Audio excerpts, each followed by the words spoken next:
Okay, so for what works for me, for anatomy tutoring, I left open-ended questions so that the students were more involved instead of just telling them the answers. But if they didn't know or didn't want to participate, then I would let them know the answer. And then we just tried to make it fun, joke around, nothing too serious. If we didn't know the answer to something, we had them look it up in their notes when they went home, instead of trying to spend time figuring it out at the session. And then the thing that they liked a lot was the mock table conferences or anatomy rounds before their real table conference. You think it is that works for you? What works is, for me, the main thing is to let students understand the basic concepts of whatever it is. Everything has a reason behind it, and for me to understand the reason behind and let students explain the reason behind it would explain everything. So I think that works for me the best. But the main thing that I really worked on was not trying to give them any answers. Like, even if they had any questions for me, I would try to answer that question with a simpler question, so make them work through stuff, and trying to get everyone involved instead of letting someone else just one person take the lead. Yeah, I mean, just trying to like, there are certain times, there's going to be times that there's going to be questions in the lab that you don't even know what they're asking for, and someone else in your lab does know. So it's better to have those people explain it, because it's helping them reinforce what they know, and it's helping helping the other people learn in the group. Alright. I like to plan ahead and make sure I have all my topics that I want to cover reviewed, so that I can go in and answer questions and quiz students if they need.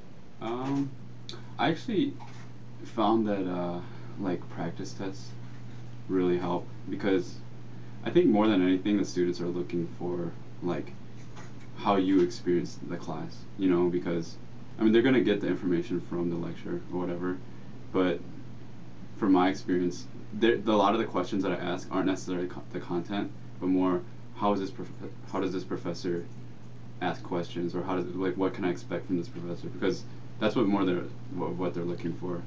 So I would say knowing or remembering what the professors, like, their little nuances is really important for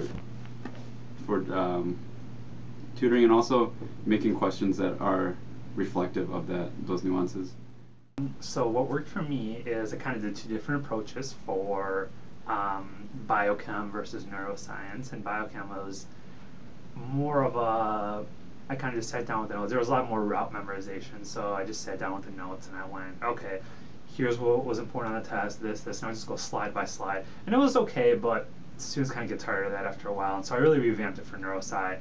I always got a room with a whiteboard, and I just went up to it, and I would kind of introduce lectures. I would start asking them questions. They would chime in with answers. They would ask questions when they needed to. So it was a little bit more structured. It was a little bit more really guiding them. But I wasn't a teacher per se. I was kind of just trying to get people engaged in discussion by really asking questions, grilling them sometimes even, to really try to do that. And that works so much better. I mean, I kind of wish I would have done it for biochem. I think what works for me, and I think that should be the number one thing that people going into tutoring think about, is who your audience is. So who you're working with. Because one of the nice things about the tutor training was kind of reaffirming that everyone learns differently, So knowing what the group of people that you're working with, and people kind of tend to get a group feeling if you have the same group over and over, which typically happens. People find who they like, and then they stick with them. You get an idea of who you're working with and the type of learning styles. For example, if I know that there are one or two people who, do not learn visually, and they learn from maybe a list, or they learn from saying things out, then I'll incorporate that into my session. If I know that the majority of people really love to have things drawn out in these big pathways, then I'll focus on that.